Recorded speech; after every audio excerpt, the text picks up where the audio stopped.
नमस्कार। आकाशवाणी जयपुर अजमेर से प्रादेशिक समाचारों में आपका स्वागत है।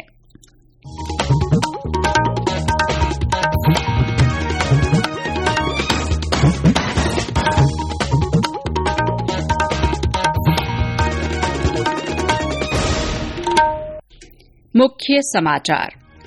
राजस्थान 10,000 मेगावाट सौर ऊर्जा क्षमता विकसित करने के साथ देश में पहले पायदान पर। राज्य सरकार ने अनुसूचित जाति, जनजाति और महिला किसानों के लिए सूक्ष्म सिंचाई संयंत्रों का अनुदान बढ़ाकर 75% किया।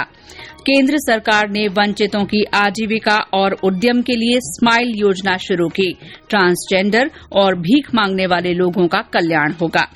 देश में अब तक 172 करोड़ 29 लाख से अधिक कोविड टीके लगाए गए। और प्रदेश में तापमान में उतार चढ़ाव के बीच कई स्थानों पर गलन भरी सर्दी का दौर जारी।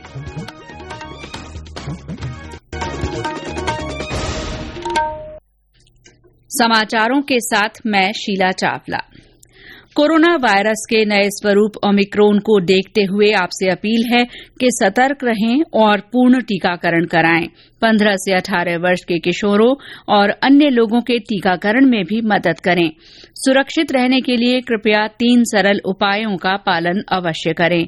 मास्क लगाएं, 2 गज की सुरक्षित दूरी बनाए रखें, हाथ और चेहरा साफ रखें। कोविड से संबंधित किसी भी जानकारी और मार्गदर्शन के लिए राष्ट्रीय हेल्पलाइन नंबर 1075 पर संपर्क करें। और अब समाचार विस्तार से।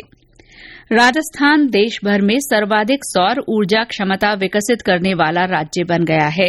राजस्थान अक्षय ऊर्जा निगम के अध्यक्ष डॉ सुबोध अग्रवाल ने ये जानकारी देते हुए बताया कि राजस्थान ने 10 गीगावाट सौर ऊर्जा क्षमता विकसित कर ली है। उन्होंने बताया कि नवीकरणीय ऊर्जा मंत्रालय की ओर से 31 जनवरी तक के जारी आंकड़ों के अनुसार सौर ऊर्जा के क्षेत्र में राजस्थान ने कर्नाटक और गुजरात को काफी पीछे छोड़ दिया है।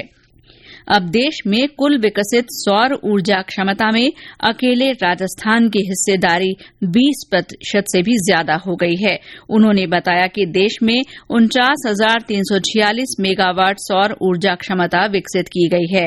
इसमें राजस्थान 10,506 मेगावाट क्षमता के साथ पूरे देश में शीर्ष पर है। 7,534 मेगावाट क्षमता के साथ कर्नाटक दूसरे और 6,309 मेगावाट क्षमता के साथ गुजरात तीसरे स्थान पर है। राज्य सरकार ने अनुसूचित जाति, जनजाति और महिला किसानों के लिए सूक्ष्म सिंचाई संयंत्रों के अनुदान में बढ़ोतरी की है। इन्हें अब लघु और सीमांत किसानों की तरह 75% अनुदान दिया जाएगा। कृषि मंत्री लालचंद कटारिया ने बताया कि अन्य किसानों के लिए अनुदान 70% रखा गया है। श्री कटारिया ने बताया कि राज्य में सूक्ष्म सिंचाई को बड़े पैमाने पर लागू करने और कृषि जल दक्षता बढ़ाने के लिए 1,922 करोड़ रुपए की परियोजना तैयार की गई है। अगले 2 साल में इसे लागू कर करीब 4,29,000 हेक्टेयर क्षेत्र में सूक्ष्म सिंचाई संयंत्र स्थापित किए जाएंगे। केंद्र सरकार ने वंचितों को आजीविका और उद्यम के लिए सहायता देने के वास्ते स्माइल योजना शुरू की है। सामाजिक न्याय और अधिकारिता मंत्रालय की इस योजना का फायदा ट्रांसजेंडर और भीख मांगने वालों को भी मिलेगा। इसमें 2 उपयोजनाएं शामिल हैं: ट्रांसजेंडर व्यक्तियों के कल्याण और व्यापक पुनर्वास के लिए तथा भीख मांगने में लगे लोगों के व्यापक पुनर्वास की योजना। इस योजना में ट्रांसजेंडर छात्रों को छात्रवृत्ति देने का भी प्रावधान रखा गया है। योजना के तहत ट्रांसजेंडर सुरक्षा प्रकोष्ठ भी बनाया जाएगा, जिससे इस वर्ग के खिलाफ अपराधों का समय पर पंजीकरण, जांच और अभियोजन सुनिश्चित हो सकेगा। बजाज समूह के पूर्व अध्यक्ष और पद्म भूषण से सम्मानित प्रसिद्ध उद्यमी राहुल बजाज का आज निधन हो गया। वे 83 वर्ष के थे और लंबे समय से बीमार चल रहे थे। उन्होंने 1965 में बजाज समूह की कमान संभाली। वर्ष 2001 में उन्हें पद्म भूषण से सम्मानित किया गया। 2006 से 2010 तक वे राज्यसभा के सदस्य भी रहे। राज्यपाल कलराज मिश्र ने उनके निधन पर ट्वीट संदेश के माध्यम से गहरी संवेदना जताई है।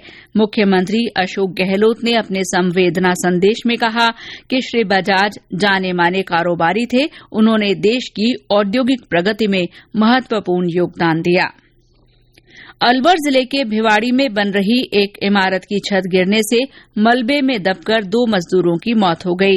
हादसे में 25 अन्य श्रमिक घायल हो गए, जिन्हें अलवर के सरकारी अस्पताल में भर्ती करवाया गया है। मोटर वाहन निरीक्षक सीधी भर्ती परीक्षा 2021 आज से जयपुर में शुरू हुई। राजस्थान कर्मचारी चयन बोर्ड के सचिव पुष्कर राज शर्मा ने बताया कि 2 दिन चलने वाली इस परीक्षा में नकल और फर्जी अभ्यर्थियों को रोकने के व्यापक इंतजाम किए गए हैं। शिक्षा विभाग ने 8वीं कक्षा की परीक्षा के लिए 16 साल अधिकतम आयु सीमा की बाध्यता समाप्त कर दी है। प्रारंभिक शिक्षा विभाग के निदेशक ने बताया कि मार्च 2022 की परीक्षा से ये छूट दी गई है। ये आदेश सभी सरकारी और गैर सरकारी स्कूलों के विद्यार्थियों पर लागू होगा। ये समाचार आकाशवाणी जयपुर अजमेर से प्रसारित किए जा रहे हैं। इन समाचारों को आप हमारी वेबसाइट newsonair.gov.in पर राजस्थानी में भी पढ़ सकते हैं। समाचारों के ऑडियो बुलेटिन भी वेबसाइट पर उपलब्ध हैं। वेबसाइट पर सोशल मीडिया अकाउंट के माध्यम से भी ताजा समाचारों की जानकारी ली जा सकती है। समाचारों में आगे सुनिए मौसम का हाल, लेकिन पहले ये संदेश। चलो मिलकर एक शुरुआत करें, चलो एक फैसला आज करें, मास्क नहीं तो टोकेंगे, कोरोना को रोकेंगे, चलो एक इरादा करते हैं, चलो कुछ वादा करते हैं, मास्क नहीं तो टोकेंगे, कोरोना को रोकेंगे।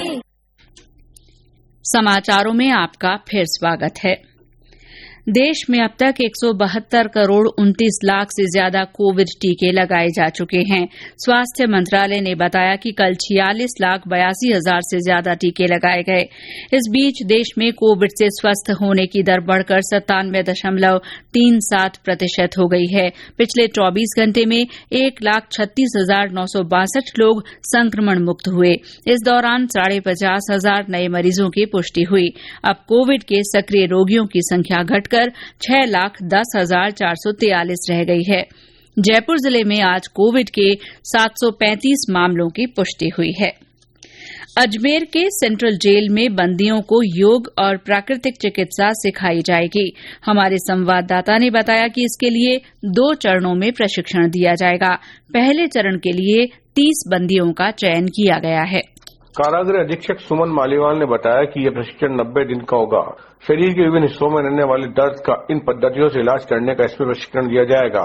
उन्होंने बताया कि सजा पूरी होने के बाद बंदी इसे अपनी आजीविका बना सकेंगे। यह प्रशिक्षण Rajasthan skill development and livelihood corporation की ओर से दिया जाएगा तथा सजा पूरी होने के बाद बंदियों को रोजगार के अवसर उपलब्ध कराने में भी यह मदद करेगा। ओम माथुर, आकाशवाणी समाचार अजमेर। भीलवाड़ा में क्षेत्रीय लोक संपर्क ब्यूरो उदयपुर और जिला प्रशासन के सहयोग से लगाई गई प्रदर्शनी का आज समापन हुआ। नया भारत, संकल्पित भारत, सशक्त भारत विषय पर आयोजित 3 दिन की इस प्रदर्शनी के माध्यम से लोगों को केंद्र सरकार की विभिन्न कल्याणकारी योजनाओं की जानकारी दी गई। ब्यूरो के सहायक निदेशक ने बताया कि इस दौरान 5,000 से अधिक लोगों ने प्रदर्शनी को देखा। जैसलमेर का प्रसिद्ध मरु महोत्सव कल पोकरण से शुरू हो रहा है। हमारे संवाददाता ने बताया कि 16 फरवरी तक चलने वाले इस उत्सव के दौरान कई प्रतियोगिताओं और सांस्कृतिक कार्यक्रमों का आयोजन किया जाएगा। महोत्सव का आगाज शक्ति स्थल पोकरण से प्रारंभ होगा। 1 दिवसीय कार्यक्रमों के तहत पोकरण में मिस्टर पोकरण, मिस पोकरण, साफा बांधो प्रतियोगिता व रस्साकसी के साथ मेहंदी व रंगोली प्रतियोगिताओं का आयोजन किया जाएगा। मरु महोत्सव के बाकी 3 दिवसीय कार्यक्रम जैसलमेर, लाड़ेला, खाबा व सम के मखमली रेत के धोरों पर आयोजित होंगे। राज्य सरकार व पर्यटन विभाग द्वारा मरु महोत्सव को रोचक व यादगार बनाने के लिए कई नवाचार किए गए हैं, जिनमें ख्यातिनाम गायकों द्वारा प्रस्तुतियां और डेजर्ट सेरेमनी मुख्य है। ओम जी विश्वा, आकाशवाणी समाचार जैसलमेर। और अब आजादी का अमृत महोत्सव से जुड़े समाचार। आजादी का अमृत महोत्सव।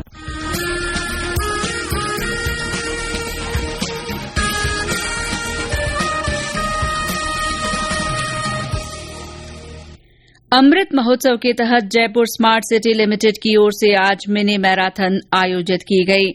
ये दौड़ जवाहर सर्किल से शुरू हुई। 10 किलोमीटर की इस दौड़ में अन्य प्रतिभागियों के साथ बच्चों ने भी उत्साह के साथ हिस्सा लिया।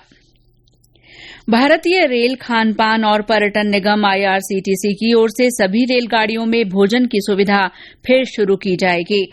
IRCTC ने कहा कि ये सुविधा इस साल जनवरी महीने तक 80% रेलगाड़ियों में शुरू हो चुकी है। बाकी 20% में सोमवार तक ये सुविधा बहाल हो जाएगी। और अब मौसम। प्रदेश में तापमान में उतार चढ़ाव के बीच कई स्थानों पर गलन भरी सर्दी का दौर जारी है। अधिकांश स्थानों पर रात के तापमान में गिरावट हुई है। वहीं दिन का तापमान बढ़कर 23 से 28 डिग्री सेल्सियस के बीच रिकॉर्ड हुआ। सिरोही जिले के माउंट आबू में आज न्यूनतम तापमान 1 डिग्री सेल्सियस रिकॉर्ड किया गया।